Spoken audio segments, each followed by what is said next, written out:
Good morning, Carol. Is there anything we could do to cheer you up?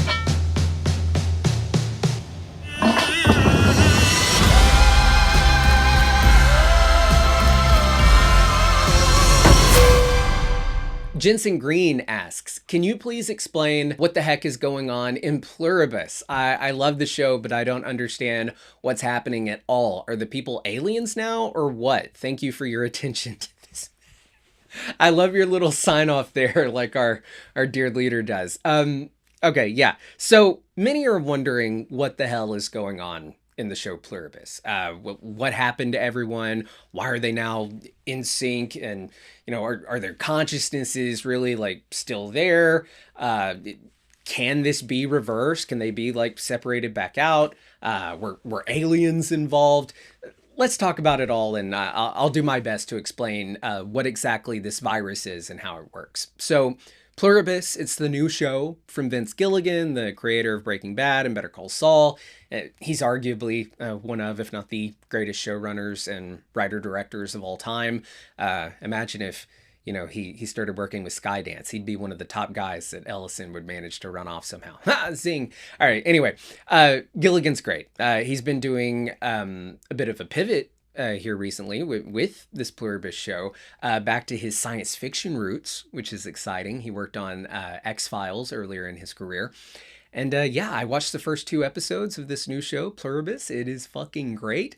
Over on Screen Crush, Ryan is doing awesome breakdowns of the episodes that I highly recommend you check out. But as far as what's going on, this is the best way I know to explain it. There's an extraterrestrial signal being broadcast through space, the same way that we broadcast signals through space. So, yes, it's like a radio signal that was sent by an alien race. It didn't come from us. It came from a different, like, advanced society somewhere out there. And what this message contains is essentially like code, like Morse code almost, that can be transcribed into genetic sequencing. And that sequencing can be used to create essentially a virus that applies that sequencing to the genetic makeup of its host.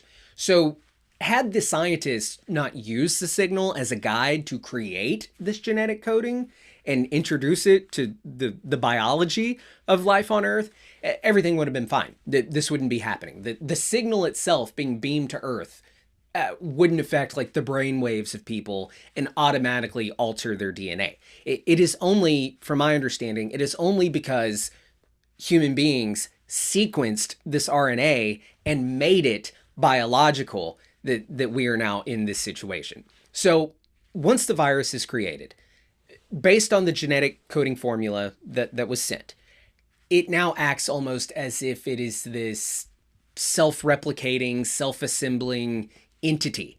And its job, like any virus, is to spread and spread rapidly. So each individual that becomes infected, they're acting all happy and shit because that's what this genetic redraw does. But what's really bizarre about it is not just how it affects the individual once you're infected with the virus, but it's this virus's ability to essentially connect consciousness without any physical connection. Like in The Last of Us, the virus, communicates through like vines and shit, right? Like if you step on a vine that's connected to, I don't know a lot about The Last of Us. I like the show.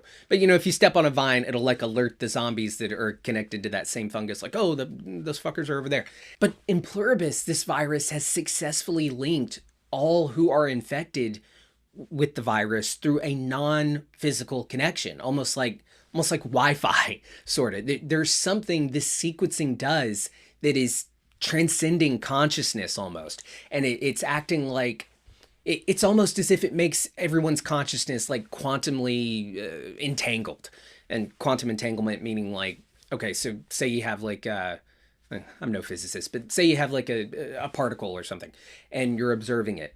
And then there's another particle and the 2 particles, they're not touching, they're not connected, but they somehow still share a connection that we don't see or really understand, I guess. But the data is there to prove that they are, in fact, quantumly entangled. So there is some type of something in that realm going on.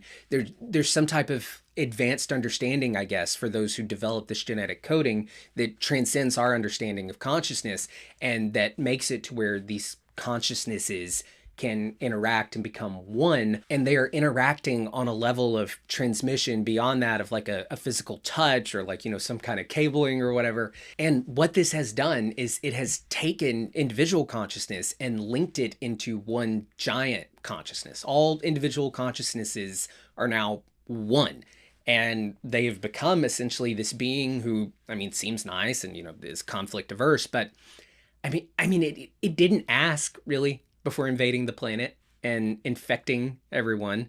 So that's kind of fucked up. Now, the question of, who sent it, who created it, could it be like an alien civilization's way of bringing peace to the universe, making humanity submissive to like another species rule? Like maybe they're on their way in their ship and they want humanity to not fight them when they arrive. I think it's probably most likely that the alien civilization that has sent the coding is also infected by the coding itself. And what we are seeing is this genetic coding virus now expanding throughout the cosmos, and it's colonizing planets. But I don't think it's quite been established yet if this consciousness, this pluribus, the many, the we, whatever we're calling them, I don't know yet if they are connected to other civilizations outside of Earth. Like, so if the civilization that sent the virus, the genetic coding, is also infected by it, would those infected by it on Earth now be connected to them as well? It doesn't appear so. So that's interesting. Maybe it's just too far for it to be connected. We'll just have to see. But yeah, that's my understanding of it. Take it for what you will. There's also like the deeper themes of the show and the message of the show, which is, just as interesting. It's a commentary on happiness and blissful ignorance and individuality and the cost of peace versus freedom. It's really cool. And I'm excited to see episode 3. And again, Ryan's doing some great breakdowns of the show. So be sure to check those out over on Screen Crush. Yeah.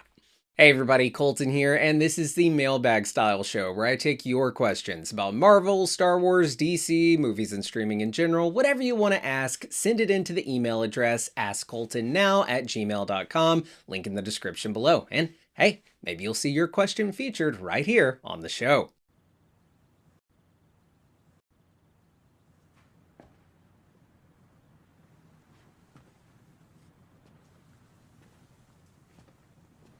You're still here.